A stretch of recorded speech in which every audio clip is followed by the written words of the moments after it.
আসসালামু আলাইকুম রহমতুল্লাহ। দূরে এবং কাছের দেশ এবং প্রবাসের যে যেখান থেকে দেখছেন সকলের প্রতি সালাম, আসসালামু আলাইকুম। যারা জিও ব্যাগে সেট আপে গাছ করছেন তারা এই বর্ষাকালে গাছগুলোকে অবশ্যই একটু ফলো রাখবেন, যেন গাছের কোনো গোড়ায় অথবা গায়ে কোথাও যেন কোনো সমস্যা না লেগে থাকে। বিশেষ করে একটু ছত্রাকনাশক যারা গাছ করেন, গাছ নিয়ে কাজ করছেন, তারা একটু ছত্রাকনাশক স্প্রেটা করে দিবেন, তাহলে এই বৃষ্টিতে তেমন গাছের কোনো ক্ষতি হবে না ইনশাল্লাহ। আর যারা ছোট ছোট চারাগুলো করছে, চারাগুলোকে বিশেষ বিশেষ একটু যত্ন সহকারে রাখতে হবে, যেভাবে আমি রেখেছি। এখানে আমার চারাগুলো দেখেন কি সুন্দর করে আমি part to part system by system আমি রেখে দিয়েছি আলহামদুলিল্লাহ সুন্দর করে। এইভাবে তারা চারাগুলোকে সুন্দরভাবে তৈরি করে নেবেন।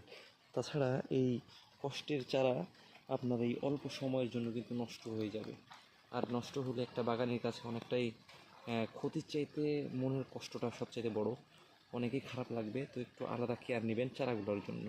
আর যারা চারা নাই, তারাই মৌসুমে বর্ষাকালে অবশ্যই এরকম সুন্দর সুন্দর চারা পেতে আমাদের ফোন নাম্বারে অবশ্যই যোগাযোগ করবেন ইনশাল্লাহ।